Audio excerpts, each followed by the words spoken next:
ਵੀ ਭਾਰਤ ਦੇ ਵਿੱਚ ਕਿਵੇਂ ਉਹ ਗੁਰਦੁਆਰਾ ਗਿਆਨ ਗੋਦੜੀ ਹੋਏ ਗੁਰੂ ਨਾਨਕ ਸਾਹਿਬ ਦਾ ਹਿਸਟੋਰੀਕਲ ਗੁਰਦੁਆਰਾ ਹਰਿਦੁਆਰ ਦੇ ਵਿੱਚ ਜੀ ਉਹ ਗੁਰਦੁਆਰਾ ਡੋਂਗਮੌਰ ਹੋਏ ਸਿੱਕਮ ਦੇ ਵਿੱਚ ਮੰਗੂ ਮੱਠ ਹੋਏ ਉੜੀਸਾ ਦੇ ਵਿੱਚ ਕਿਵੇਂ ਉਹਨਾਂ ਦੇ ਉੱਤੇ ਕਬਜ਼ੇ ਕਰਕੇ ਕਿਤੇ ਸਕਾਊਟ ਦਫ਼ਤਰ ਬਣਾਇਆ ਹੋਇਆ ਜਿਵੇਂ ਹਰਿਦੁਆਰ ਦੇ ਵਿੱਚ ਔਰ ਦੂਸਰਿਆਂ ਤੇ ਕਬਜ਼ੇ ਕੀਤੇ ਹੋਏ ਨੇ ਜੀ ਕਿ ਜੀ ਸੁਮੇਧ ਸੈਣੀ ਨੂੰ ਫੜ ਲਿਆ ਅਰੈਸਟ ਹੋ ਗਿਆ। ਦੂਜਾ ਕੱਲ ਵੀ ਮੈਂ ਕਿਹਾ ਸੀ ਮੈਂ ਕਿਹਾ ਉਹ ਆਪ ਹੀ ਗਿਆ ਉਹਦਾ ਵਾਲ ਵਿੰਗਾ ਨਹੀਂ ਹੋਣ ਦੇਣਾ ਕਿਸੇ ਨੇ ਏਜੰਸੀਆਂ ਦਾ ਉਹ ਬੰਦਾ ਹੈ। ਔਰ ਅੱਜ ਇਹ ਆਇਆ ਕਿ ਜੀ ਹਾਈ ਕੋਰਟ ਨੇ ਕਿਵੇਂ ਸਵੇਰ ਹੋਣ ਤੱਕ ਉਹਨੂੰ 24 ਘੰਟੇ ਵੀ ਨਹੀਂ ਰਹਿਣ ਦਿੱਤਾ ਹੈ। ਉਹਨੇ ਝਾੜ ਪਾਈ ਉਹਨੂੰ ਫੜਿਆ ਕਿਉਂ ਤੁਸੀਂ ਹਫਤੇ ਦਾ ਨੋਟਿਸ ਉਹਨੂੰ ਰਿਲੀਜ਼ ਹੋ ਗਏ ਉਹਦੀ ਨਾਲ ਦੀ ਨਾਲ ਕੰਮ। ਜਿਹੜਾ ਬੰਦਾ ਇਕੱਲਾ ਇਹੀ ਨਹੀਂ ਕਿ ਗੁਰੂ ਗ੍ਰੰਥ ਸਾਹਿਬ ਦੀ ਬੇਅਦਬੀ ਦਾ ਉਹ ਦੋਸ਼ੀ ਹੈ ਕਿਉਂਕਿ ਉਹਦੇ ਥੱਲੇ ਕਿਵੇਂ ਸੌਦਾ ਸਾਧ ਔਰ ਉਹਨੂੰ ਸਾਰੀ ਅੰਦਰ ਪਹਿਰਾਵਾ ਭੇਜਿਆ ਗਿਆ ਔਰ ਉਹਨੇ ਮੌਕਰੀ ਕੀਤੀ ਜਿਹੜੀ ਹੈ ਉਹ ਸਾਰੀ ਅਸੀਂ ਦੇਖਦੇ ਹਾਂ ਕਿ ਕਿਵੇਂ ਕੋਟਕਪੂਰੇ ਦੇ ਵਿੱਚ ਬਾਈਬਲ ਕਲਾਂ ਦੇ ਵਿੱਚ ਗੋਲੀਆਂ ਚਲਾਈਆਂ ਗਈਆਂ। ਚਰਨਜੀਤ ਸ਼ਰਮਾ ਜਿਹੜਾ ਸਿੱਧਾ ਉਹਦੇ ਨਾਲ ਸੀ ਔਰ ਉਸ ਤੋਂ ਪਹਿਲਾਂ ਇਸੇ ਹੀ ਸੁਮੇਧ ਸੈਣੀ ਨੇ ਕਿਵੇਂ ਹਜ਼ਾਰਾਂ ਸਿੱਖ ਨੌਜਵਾਨ ਝੂਠੇ ਪੁਲਿਸ ਮੁਕਾਬਲਿਆਂ 'ਚ ਮਾਰੇ। Viewers welcome back on programme. So viewers ਹੁਣ ਆਪਾਂ ਗੱਲਬਾਤ ਕਰਨ ਯਾਰ ਵਿਊਅਰ ਜਿਸ ਤਰ੍ਹਾਂ ਕਿ ਆਪਾਂ ਸਭ ਜਾਣਦੇ ਹਾਂ ਕਿ ਜੋ ਕਰਤਾਰਪੁਰ ਸਾਹਿਬ ਦਾ ਲਾਂਘਾ ਹੈ ਉਹ ਮਾਰਚ 2020 ਤੋਂ ਬੰਦ ਪਿਆ ਹੋਇਆ ਹੈ। ਸੋ ਸਿੱਖ ਸੰਗਤਾਂ ਜਿਹੜੀਆਂ ਨੇ ਉਹ ਦਰਸ਼ਨ ਦੀਦਾਰ ਤੋਂ ਜਿਹੜੀਆਂ ਨੇ ਉਹ ਵਾਂਝੀਆਂ ਨੇ ਉਹ ਉਹਨਾਂ ਦੇ ਦਰਸ਼ਨ ਦੀਦਾਰ ਕਰਨ ਤੋਂ ਜਿਹੜੀਆਂ ਤਰਸ ਰਹੀਆਂ। ਸੋ ਮੀਡੀਆ ਰਿਪੋਰਟਾਂ ਅਨੁਸਾਰ ਪਾਕਿਸਤਾਨ ਨੇ ਆਪਣੀ ਦਿੱਲੀ ਅੰਬੈਸੀ ਨੂੰ ਚਿੱਠੀ ਲਿਖ ਕੇ ਕਿਹਾ ਹੈ ਕਿ ਭਾਰਤ ਨਾਲ ਜਿਹੜਾ ਕਰਤਾਰਪੁਰ ਸਾਹਿਬ ਦਾ ਜਿਹੜਾ ਲਾਂਘਾ ਉਹ ਖੋਲ੍ਹਣ ਲਈ ਗੱਲਬਾਤ ਕਰੇ। ਅਸੀਂ ਵਿਊਅਰਸ ਅਰਦਾਸ ਕਰਦੇ ਹਾਂ ਕਿ ਇਹ ਲਾਂਘਾ ਜਲਦ ਤੋਂ ਜਲਦੀ ਖੁੱਲ੍ਹ ਜਾਵੇ ਔਰ ਸਿੱਖ ਸੰਗਤਾਂ ਦਰਸ਼ਨ ਦੀਦਾਰ ਕਰ ਸਕਣ। ਸੋ ਇਸ ਬਾਰੇ ਆਪਾਂ ਗੱਲਬਾਤ ਕਰਨ ਜਾ ਰਹੇ ਹਾਂ। ਨਾਲ ਹੀ ਗੁਰਬਾਣੀ ਵਿਚਾਰਾਂ ਦੀ ਸਾਂਝ ਤੁਹਾਡੇ ਨਾਲ ਪਾਈ ਜਾਏਗੀ। ਸੋ ਅਸੀਂ ਚਾਹਾਂਗੇ ਕਿ ਤੁਸੀਂ ਇਸੇ ਤਰ੍ਹਾਂ ਬਣੇ ਰਹਿਣਾ। ਦੇਖਣ ਸੁਣਨ ਲਈ ਲਿਖਣ ਲਈ ਤੁਹਾਡਾ ਸਭ ਦਾ ਬਹੁਤ ਬਹੁਤ ਸ਼ੁਕਰੀਆ ਜੀ। ਰਾਜ ਸਾਹਿਬ ਕੀ ਕਹਿਣਾ ਚਾਹੋਗੇ? ਦੇਖੋ ਸਾਡਾ ਵਾਹ ਭਾਰਤੀ ਉਸ ਸਿਸਟਮ ਦੇ ਨਾਲ ਹੈ ਜਿਨ੍ਹਾਂ ਨੇ ਜ਼ੁਲਮ ਦੀ ਵੀ ਅਖੀਰ ਕੀਤੀ ਹੋਈ ਹੈ ਜੀ ਔਰ ਅਕਲੀਅਤਾਂ ਦੇ ਮੁੱਢਲੇ ਜਿਹੜੇ ਮਜ਼ਹਬੀ ਹੱਕ ਨੇ ਉਹਨਾਂ ਨੂੰ ਵੀ ਪੂਰੀ ਤਰ੍ਹਾਂ ਜਿਹੜਾ ਉਸ ਦੇ ਉੱਤੇ ਛਾਪਾ ਮਾਰਿਆ ਹੋਇਆ। ਔਰ ਅਸੀਂ ਅਕਸਰ ਗੱਲ ਕਰਦੇ ਹਾਂ ਕਿ ਵੀ ਭਾਰਤ ਦੇ ਵਿੱਚ ਕਿਵੇਂ ਉਹ ਗੁਰਦੁਆਰਾ ਗਿਆਨ ਗੋਦੜੀ ਹੋਏ ਗੁਰੂ ਨਾਨਕ ਸਾਹਿਬ ਦਾ ਹਿਸਟੋਰੀਕਲ ਗੁਰਦੁਆਰਾ ਹਰਿਦੁਆਰ ਦੇ ਵਿੱਚ ਜੀ ਉਹ ਗੁਰਦੁਆਰਾ ਡੋਂਗਮੌਰ ਹੋਏ ਸਿੱਕਮ ਦੇ ਵਿੱਚ ਮੰਗੂ ਮੱਠ ਹੋਏ ਉੜੀਸਾ ਦੇ ਵਿੱਚ ਕਿਵੇਂ ਉਹਨਾਂ ਦੇ ਉੱਤੇ ਕਬਜ਼ੇ ਕਰਕੇ ਕਿਤੇ ਸਕਾਊਟ ਦਫ਼ਤਰ ਬਣਾਇਆ ਹੋਇਆ ਜਿਵੇਂ ਹਰਿਦੁਆਰ ਦੇ ਵਿੱਚ ਔਰ ਦੂਸਰਿਆਂ ਤੇ ਕਬਜ਼ੇ ਕੀਤੇ ਹੋਏ ਨੇ। ਔਰ ਬਹੁਤ ਸਾਰੀਆਂ ਥਾਵਾਂ ਤੇ ਇੱਕ ਪਾਸੇ ਅਸੀਂ ਬੇਅਦਬੀ ਦੀਆਂ ਘਟਨਾਵਾਂ 2015 ਤੋਂ ਲਗਾਤਾਰਤਾ ਨਾਲ ਦੇਖਦੇ ਹਾਂ ਗੁਰੂ ਗ੍ਰੰਥ ਸਾਹਿਬ ਦੀ ਬੇਅਦਬੀ ਦੀਆਂ ਔਰ ਉਹਦੇ 'ਚ ਕੋਈ ਅਕਾਊਂਟੇਬਿਲਟੀ ਨਹੀਂ ਹੈ 6 ਸਾਲ ਬੀਤਣ ਤੋਂ ਬਾਅਦ ਵੀ। ਔਰ ਜਿਹੜਾ ਉਸ ਦਾ ਸਭ ਤੋਂ ਵੱਡਾ ਗੁਨਾਹਗਾਰ ਬੰਦਾ ਜਿਹੜਾ ਬਾਦਲ ਰਜੀਮ ਵੇਲੇ ਜਿਹੜਾ ਉਸ ਵੇਲੇ DGP ਪੁਲਿਸ ਸੀ ਸੁਮੇਧ ਸੈਣੀ। ਔਰ ਕੱਲ ਜਦੋਂ ਅਸੀਂ ਗੱਲ ਕੀਤੀ ਸੀ ਕਿ ਜੀ ਬੜੇ ਆਪਣੇ ਖੁਸ਼ ਸੀ ਸੋਸ਼ਲ ਮੀਡੀਆ ਤੇ ਵੀ ਦੂਜਾ ਔਰ ਬਹੁਤ ਸਾਰਿਆਂ ਨੇ ਕਿ ਜੀ ਸੁਮੇਧ ਸੈਣੀ ਨੂੰ ਫੜ ਲਿਆ ਅਰੈਸਟ ਹੋ ਗਿਆ। ਦੂਜਾ ਕੱਲ ਵੀ ਮੈਂ ਕਿਹਾ ਸੀ ਮੈਂ ਕਿਹਾ ਉਹ ਆਪ ਹੀ ਗਿਆ ਉਹਦਾ ਵਾਲ ਵਿੰਗਾ ਨਹੀਂ ਹੋਣ ਦੇਣਾ ਕਿਸੇ ਨੇ ਏਜੰਸੀਆਂ ਦਾ ਉਹ ਬੰਦਾ ਹੈ। ਔਰ ਅੱਜ ਇਹ ਆਇਆ ਕਿ ਜੀ ਹਾਈ ਕੋਰਟ ਨੇ ਕਿਵੇਂ ਸਵੇਰ ਹੋਣ ਤੱਕ ਉਹਨੂੰ 24 ਘੰਟੇ ਵੀ ਨਹੀਂ ਰਹਿਣ ਦਿੱਤਾ ਹੈ। ਉਹਨੇ ਝਾੜ ਪਾਈ ਉਹਨੂੰ ਫੜਿਆ ਕਿਉਂ ਤੁਸੀਂ ਹਫਤੇ ਦਾ ਨੋਟਿਸ ਉਹਨੂੰ ਰਿਲੀਜ਼ ਹੋ ਗਏ ਉਹਦੀ ਨਾਲ ਦੀ ਨਾਲ ਕੰਮ।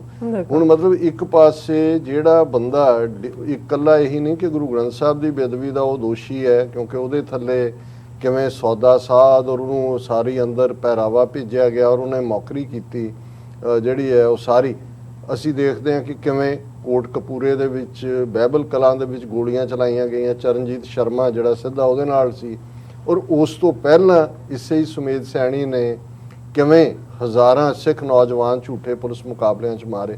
ਸੋ ਉਹ ਸਿਸਟਮ ਜਿਹੜਾ ਸਾਡੇ ਗੁਰਦੁਆਰਿਆਂ ਦਾ ਉੱਥੇ ਅਦਬ ਅਦਾਬ ਤਾਂ ਦੂਰ ਦੀ ਗੱਲ ਉਹ ਸਿੱਖੀ ਦੇ ਖਿਲਾਫ ਪੂਰੀ ਇੱਕ ਜੰਗ ਲੜ ਰਿਹਾ।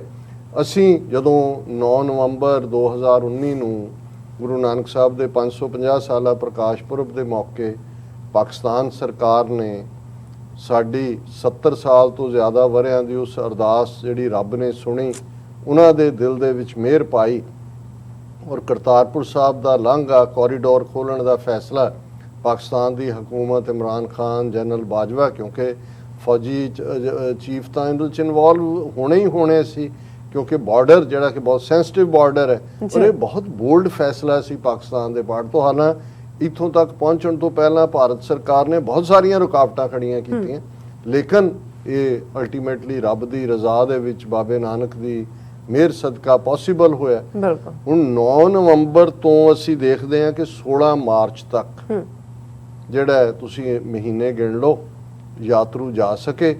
ਉਹ ਵੀ ਜਿਹੜਾ ਨੰਬਰ ਪਹਿਲਾਂ ਤਾਂ ਪਾਕਿਸਤਾਨ ਤੇ ਇਹ ਪ੍ਰੈਸ਼ਰ ਸੀ ਕਿ ਜੀ ਇੰਨੇ ਹਜ਼ਾਰ ਰੋਜ਼ਾਨਾ 5000 10000 ਜਿਹਨਾਂ ਉਹ ਜਿਹੜੇ ਨੇ ਉਹਨਾਂ ਨੇ ਦੱਸਿਆ ਵੀ ਕਿ ਵੀ ਪ੍ਰੈਕਟੀਕਲੀ ਰੀਜ਼ਨੇਬਿਲਿਟੀ ਕੀ ਲੇਕਿਨ ਉਹ ਮੰਨਦੇ ਗਏ ਕਿਉਂਕਿ ਉਹਨਾਂ ਨੂੰ ਇਹ ਸੀ ਵੀ ਇਹ ਬਹਾਨਾ ਬਣਾ ਕੇ ਇਹਨੂੰ ਖੁੱਲ੍ਹਣ ਨਹੀਂ ਦੇਣਾ ਚਾਹੁੰਦੇ। ਪਰ ਹੁਣ 16 ਮਾਰਚ ਤੋਂ ਸ਼ੁਰੂ ਕਰਕੇ ਅੱਜ ਅਸੀਂ ਅਗਸਤ ਮਹੀਨੇ 'ਚ ਪਹੁੰਚ ਗਏ ਹਾਂ ਕਿ ਉੱਥੇ ਬਾਕੀ ਸਾਰੀ ਲਾਈਫ ਨਾਰਮਲ ਵਾਂਗ ਹੈ। ਹਾਲਾਂਕਿ ਕੋਵਿਡ ਦੀ ਇੱਕ ਵੇਵ, ਦੂਜੀ ਵੇਵ, ਜਿਹੜਾ ਡੈਲਟਾ ਵੇਰੀਐਂਟ ਇਹ ਉਹ, ਔਰ ਪਾਕਿਸਤਾਨ ਦੀ ਹਕੂਮਤ ਜੇ ਪਾਕਿਸਤਾਨ ਨੇ ਜਿਹੜੀਆਂ ਨੇ ਮੇਸ਼ਰਸ ਤਾਂ ਲਈਆਂ ਲੇਕਿਨ ਪਾਕਿਸਤਾਨ ਦੇ ਸਿੱਖ ਔਰ ਦੂਜੇ ਵਿਜ਼ਿਟ ਕਰ ਰਹੇ ਨੇ। ਹੁਣ ਜਿਹੜੀ ਖਬਰ ਅੱਜ ਸਾਡੇ ਉੱਥੋਂ ਦੇ ਭਾਰਤੀ ਕਬਜ਼ੇ ਵਾਲੇ ਪੰਜਾਬ ਦੇ ਮੀਡੀਆ 'ਚ ਲੱਗੀ ਹੈ, ਮੈਂ ਕਿਤੇ ਹੋਰ ਤਾਂ ਨਹੀਂ ਦੇਖੀ, ਕਿ ਪਾਕਿਸਤਾਨ ਸਰਕਾਰ ਨੇ ਕਰਤਾਰਪੁਰ ਲਾਂਘਾ ਖੋਲ੍ਹਣ ਬਾਰੇ ਆਪਣੇ ਦਿੱਲੀ ਸਥਿਤ ਸਫਾਰਤਖਾਨੇ ਨੂੰ ਭੇਜੀ ਚਿੱਠੀ।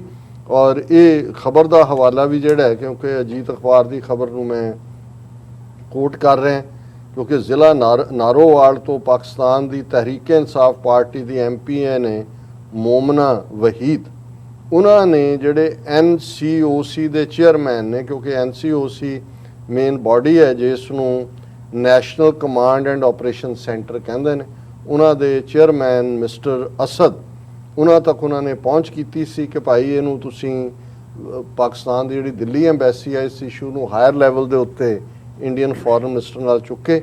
ਔਰ ਉਹਨਾਂ ਨੇ ਮੋਮਨਾ ਵਹੀਦ ਨੇ ਅਜੀਤ ਅਖਬਾਰ ਨਾਲ ਗੱਲਬਾਤ ਕਰਦਿਆਂ ਕਿਹਾ ਕਿ ਵੀ ਅਸਦ ਉਮਰ ਦੇ ਨਾਲ ਜਿਹੜੀ ਹੈ ਮੇਰੀ ਗੱਲਬਾਤ ਹੋਈ ਹੈ ਔਰ ਉਹਦੇ 'ਚ ਉਹਨਾਂ ਨੇ ਕਿਹਾ ਵੀ ਆਲਰੇਡੀ ਜਿਹੜੀ ਭਾਰਤ ਸਰਕਾਰ ਨੂੰ ਅਫੀਸ਼ੀਅਲ ਲੈਟਰ ਜਿਹੜੇ ਨੇ ਦਿੱਲੀ ਦੇ ਪਾਕਿਸਤਾਨੀ ਸਫਾਰਤਖਾਨੇ ਵੱਲੋਂ ਜਿਹੜਾ 23 ਅਗਸਤ ਨੂੰ ਰਿਲੀਜ਼ ਕੀਤਾ ਜਾਏਗਾ ਕਿਉਂਕਿ ਅੱਜ ਕੱਲ੍ਹ ਮੁਹਰਮ ਦੀਆਂ ਛੁੱਟੀਆਂ ਨੇ ਔਰ ਇਸ ਕਰਕੇ ਨਹੀਂ ਹੋ ਰਿਹਾ। ਔਰ ਲੇਕਿਨ ਉਹਨਾਂ ਨੇ ਕਿਹਾ ਵੀ ਅਸੀਂ ਅਜੇ ਹਾਲ ਦੀ ਘੜੀ ਸਿਰਫ 300 ਯਾਤਰੂਆਂ ਨੂੰ 300 ਪਿਲਗ੍ਰਿਮਸ ਨੂੰ ਹੀ ਅਲਾਉ ਕਰਾਂਗੇ ਤਾਂ ਕਿ ਅਜੇ ਵੀ ਉਹਦਾ ਡੈਲਟਾ ਵੇਰੀਐਂਟ ਦਾ ਖਤਰਾ ਤਾਂ ਮੰਡਰਾ ਰਿਹਾ। ਔਰ ਇਹ ਉਹਨਾਂ ਨੂੰ ਪਾਕਿਸਤਾਨ ਆਉਣ ਤੋਂ 24 ਘੰਟੇ ਪਹਿਲਾਂ ਉਹਨਾਂ ਦੀ ਜਿਹੜੀ ਹੈ ਕਰੋਨਾ ਜਾਂਚ ਦੁਬਾਰਾ ਜਿਹੜੀ ਉਹ ਰਿਪੋਰਟ ਨਾਲ ਲਿਆਉਣ ਜੋ ਨੈਗੇਟਿਵ ਹੋਏਗੀ। ਪਰ ਜੇ ਉਹ ਉਹਨਾਂ ਪਹੁੰਚਦੇ ਨੇ ਤੇ ਉੱਥੇ ਵੀ ਉਹਨਾਂ ਦੀ ਜਿਹੜੀ ਹੈ ਉਹ ਕੋਵਿਡ ਟੈਸਟ ਹੋਏਗਾ ਤੇ ਜੇ ਉਹ ਪੋਜ਼ਿਟਿਵ ਹੁੰਦਾ ਤੇ ਉੱਥੋਂ ਵਾਪਸ ਭੇਜ ਦੇਣਗੇ।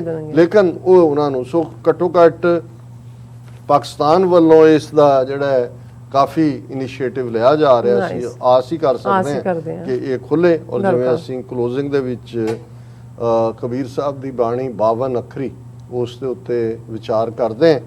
2 ਸ਼ਲੋਕ ਕਪਲੇਟਸ ਜਿਹਨੂੰ ਅੰਗਰੇਜ਼ੀ 'ਚ ਅਸੀਂ ਕਵਾਂਗੇ ਜਿਹੜੇ ਪੰਜਾਬੀ ਐਲਫਾਬੈਟ ਦੇ ਥੱਥਾ ਤੇ ਦੱਦਾ ਲਫ਼ਜ਼ ਦੇ ਨਾਲ ਇਹ ਕਪਲੇਟ ਕਬੀਰ ਸਾਹਿਬ ਨੇ ਫਰਮਾਏ ਨੇ।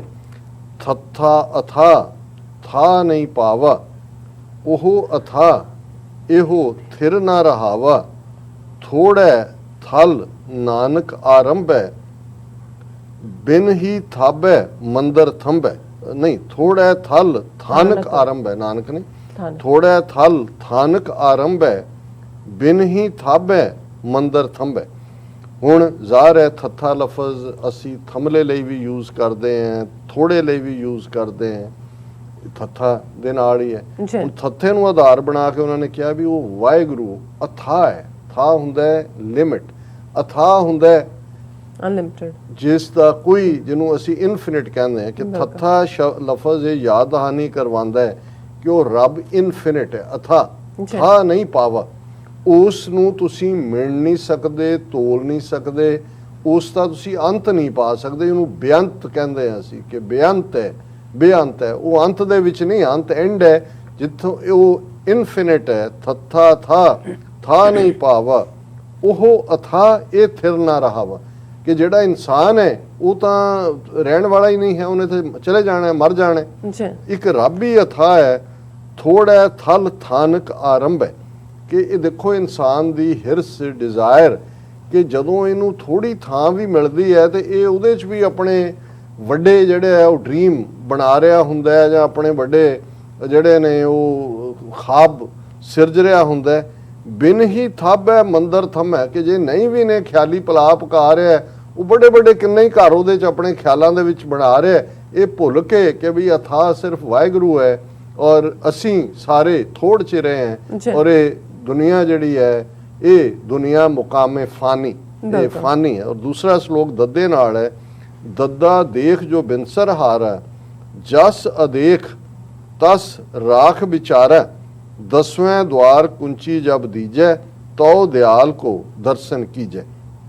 कबीर साहब कहते हैं कि दद्दा लफज तैनू ये सबक याद करवाए कि जो भी नज़र आ रहा है वो बिनसनहार है, कि उसने विनस जाना है, उसने डिस्ट्रॉय हो जाना है। जी जस अदेख तस राख विचारा, कि उस वाहिगुरु दी सिफत सलाह, उस रब दी याद कर, उस रब नू जिन्हें तैनू अल्टीमेटली रखना है, तैनू बचाना है। बिल्कुल। और ये गल उदों ही समझ आएगी जदों हुक्म दे विच रहिंदिआं इंसान उस मुकाम नू हासिल करेगा। दसवें द्वार कुंची जब दीजै, जिहड़े अंदर माया दा एक कंध बनी हुई है वो तोड़ के अंदर रूहानियत दी कुंजी दे नाल ज्ञान दा जिहड़ा घर है वो खुलेगा, तो दयाल को दर्शन कीजै। फिर इंसान उस रब दी कुर्बत च आएगा, रब दे नेड़े आएगा, उस रब नू ज़ारा ज़हूर हाजरा हजूर देखेगा और माया दी गिरफ्त चों मुकम्मल तौर ते आज़ाद हो। ਜੀ ਰਾਜ ਸਾਹਿਬ ਤੁਹਾਡਾ ਬਹੁਤ ਬਹੁਤ ਸ਼ੁਕਰੀਆ, ਤੁਸੀਂ ਅੱਜ ਦੇ ਐਮੀ ਸ਼ੂ ਦਾ ਅੱਜ ਦਾ ਵਿਚਾਰ ਸਾਡੇ ਦਰਸ਼ਕਾਂ ਨਾਲ ਸਾਂਝਾ ਕੀਤਾ। ਇਸ ਵਾਸਤੇ ਆਪਣੇ ਵਿਊਅਰਸ ਕੋਲ ਲੈਣੇ ਇਜਾਜ਼ਤ। ਵਿਊਅਰਸ ਸਾਡੇ ਪ੍ਰੋਗਰਾਮ ਦਾ ਸਮਾਂ ਇੱਥੇ ਸਮਾਪਤ ਹੁੰਦਾ ਹੈ। ਤੁਸੀਂ ਆਪਣੀ ਰਾਏ ਤੇ ਸੁਝਾਅ ਸਾਨੂੰ ਭੇਜਣਾ ਭੁੱਲਣਾ ਸਾਡੇ ਇਸ ਪਤੇ ਤੇ sos@tv84.tv ਤੇ ਅਸੀਂ ਆਪਣਾ ਪ੍ਰੋਗਰਾਮ ਲੈ ਕੇ ਫਿਰ ਦੁਬਾਰਾ ਤੁਹਾਡੇ ਰੂਬਰੂ ਹੋਵਾਂਗੇ। ਤਦ ਤੱਕ ਲਈ ਮੈਨੂੰ ਤੇ ਆਪਣਾ ਸੁਣਾ ਗਿਆ ਦੋ ਦੇਖਦੀ ਰਹੋ TV84। ਬੁਲਾ ਦਿਓ ਫਤਿਹ। ਵਾਹਿਗੁਰੂ ਜੀ ਕਾ ਖਾਲਸਾ, ਵਾਹਿਗੁਰੂ ਜੀ ਕੀ ਫਤਿਹ। ਰੱਬ ਰਾਖਾ।